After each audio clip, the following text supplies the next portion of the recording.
Hello friends, in this video I will show how to install .NET Framework 3.5 on Windows 11.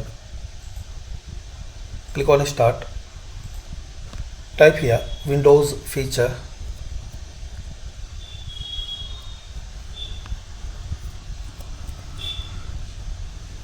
Click on Turn Windows Features on or off. Now here select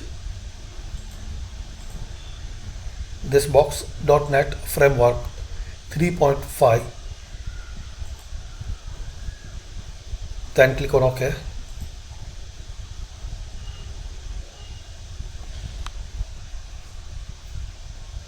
Now you will see this image. Let Windows Update download the file for you. So select it and complete downloading process. So this is the way guys you can install .NET Framework, and after successfully installation restart your system. So thanks for watching. Share, like and subscribe this channel.